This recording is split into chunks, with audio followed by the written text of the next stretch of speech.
Good morning, my dear brothers and sisters in Christ. Today, we remember the first martyrs of the Holy Roman Church, those early Christians who give their lives for our Lord during the brutal persecution of the Emperor Nero. Most of their names, my dear brothers and sisters, are lost to history, but their faith and courage live on in the heart of the church. They remind us that our faith is not built on comfort, but on sacrifice, not on popularity, but on truth.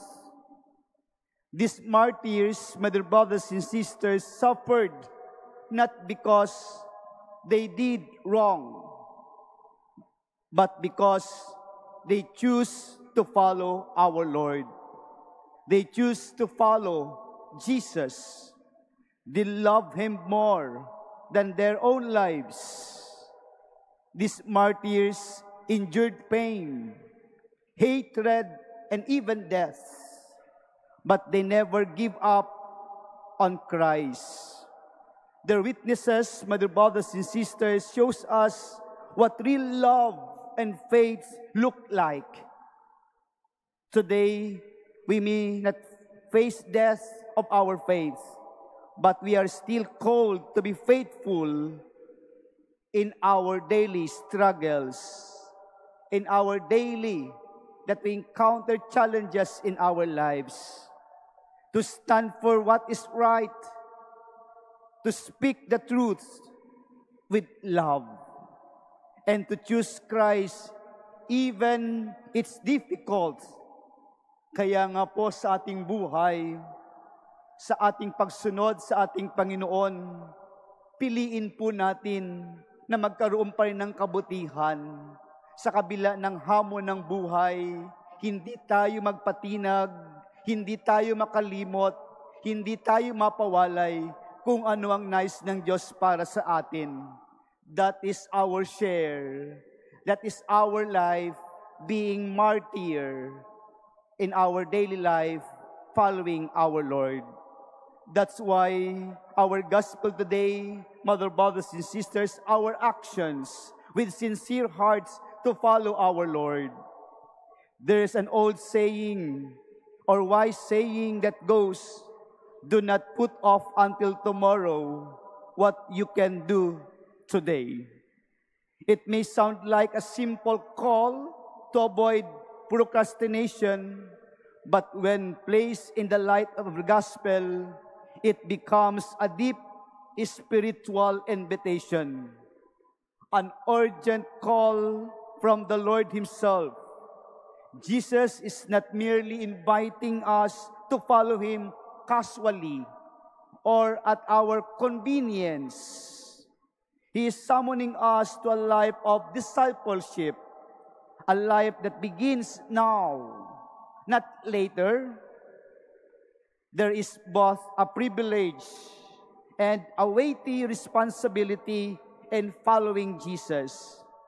It is not just about walking behind Him. It is about walking with Him, trusting Him, surrendering our will to Him, and allowing Him to shape our direction of our lives. My dear brothers and sisters, Jesus doesn't sugarcoat what discipleship means.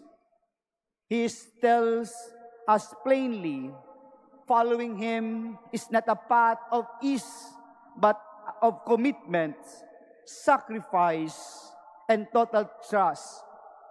There is urgency in His voice because He knows that the longer we delay, the easier it becomes to make excuses. Again, my dear brothers and sisters, He knows that the longer we delay, the easier it becomes more excuses. To follow Christ is to love Him above all else. That love demands something of us. It asks us to give, not just a portion, but our whole selves.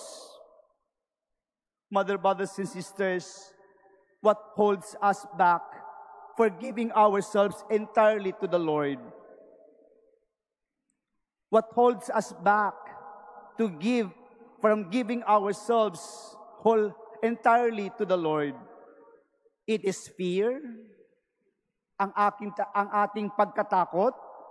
It is our comfort sa ating buhay na pinipili. Our desire for control, ayaw natin magpasakop, nasa atin ang kapangyarihan. Or our attachment to things or people, dahil mawawala ang lahat, ang mahal ko sa buhay. My dear brothers and sisters, the world may cheer for a moment, but the only heaven crowns forever. Kung pipiliin po natin ang ating kagustuhan kung minsan, ang mundo papalakpakan tayo panandalian. Ngunit, mga minamahal na kapatid, ang biyaya ng buhay na walang hanggan at kaligayahan, ito'y ibibigay sa atin kung totoong magsusunod tayo sa ating Panginoon. That's why the invitation for all of us, my dear brothers and sisters, let us surrender what weighs us down and follow Him wholeheartedly. Jesus is passing by today. Jesus is passing by every day, every moment, calling each of us, follow me. My dear brothers and sisters, what is your answer? Amen.